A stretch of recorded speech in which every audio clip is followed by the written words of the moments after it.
Because it's 20 minutes to the hospital. 20 minutes is, if I talk about that there's 37 retirement communities, continuing care retirement communities like Heron Point in Maryland.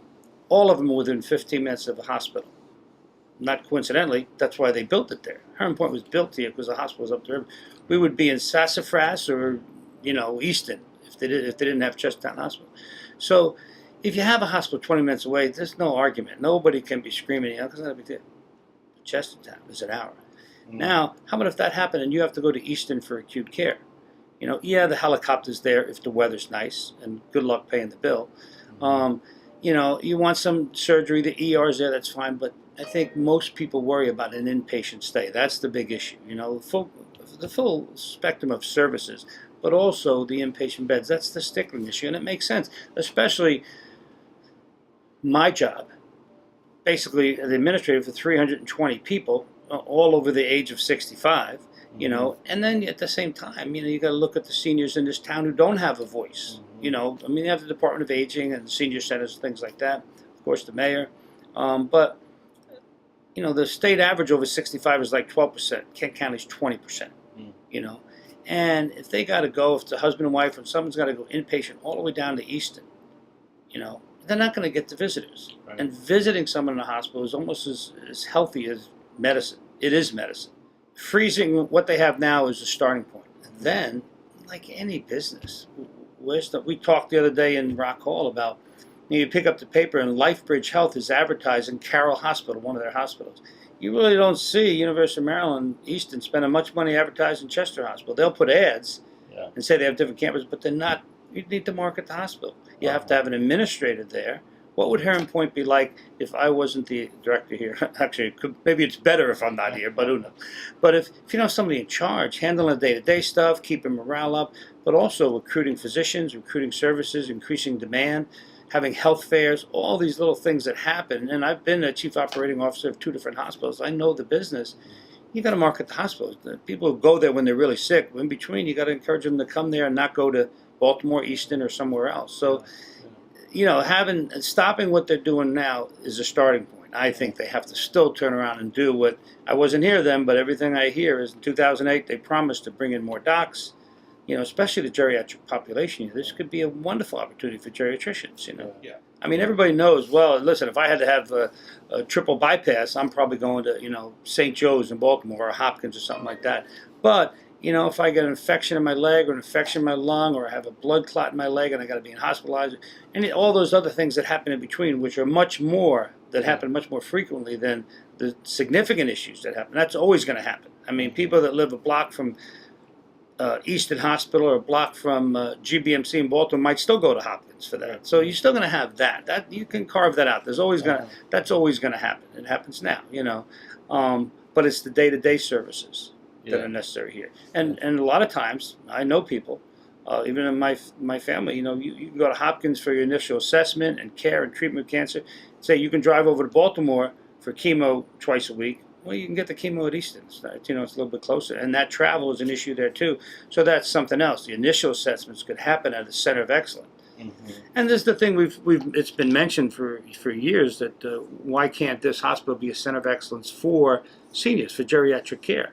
You got the population here, Well, Dr. O'Connor made a good point the other day at the talk in Rock Hall. He said, listen, and someone was talking about physician recruitment. All right, you're probably not going to get a 25-year-old doc or a 28-year-old doc with 3 little kids to move here because there's no job for his wife or whatever, Chestertown doesn't really attract. There isn't that much population. 4 main employers, we're 4th here.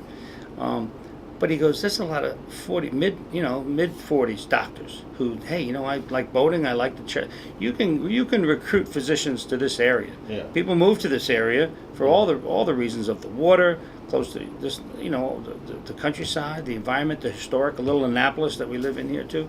So you can get docs to come here. I recruited docs in Catskill. I recruited a cardiologist from Newark when I was the assistant administrator in Catskill, New York, to get them to come up to New York. So you can do it. They can't say you can't do it. You can't do it if you don't try. So I think the way forward, I think the University of Maryland, I think they would, there's a lot. We talked at the Rock Hall about trust. Trust has been shattered. University of Maryland, in my mind, Ken Cozell should just say, you know what? Yes, yes, we had plans. We were going to and take it down to ambulatory care center. You know what? You guys made such a fuss. We're revisiting it, and you know what? You know, maybe this is going to be our pilot program. They're going to see how can we keep a community hospital like other community hospitals that are successful. My brother lives in Peterborough, New Hampshire. 5,000 people like this, artsy town like this. Hospital's doing well, fully supported by the community. You know, Well, but they have and I think that's been supported, the hospital, and it may even be more supported if it was alone again. But so I think for University of Maryland, they should just come clean and say, yeah, we were going to do it. We're going to scrap the old plan, do a new plan. We're going to commit to the hospital here to make life a lot easier for them. And otherwise, this thing is going to keep going on. I know there's these promises of we're not going to close inpatient beds by 2020.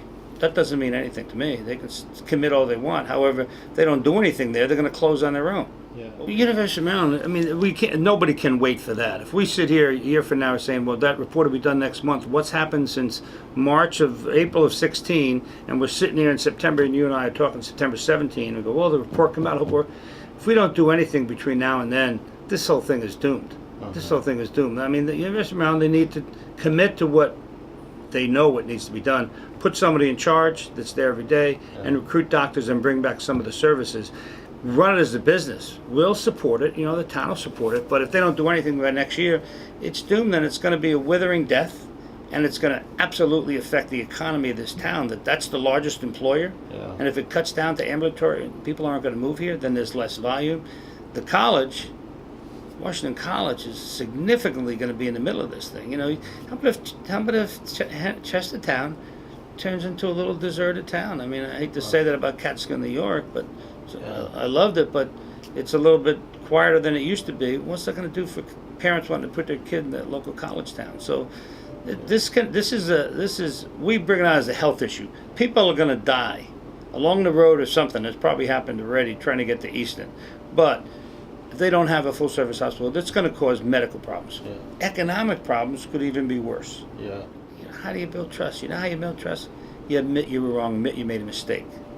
I mean, listen, in my job here, I spend half my days apologizing to people. Garret, the soup was lousy. I'm really sorry. Let me talk to the chef. You know, if you don't validate people's feelings, that's the first step for trust.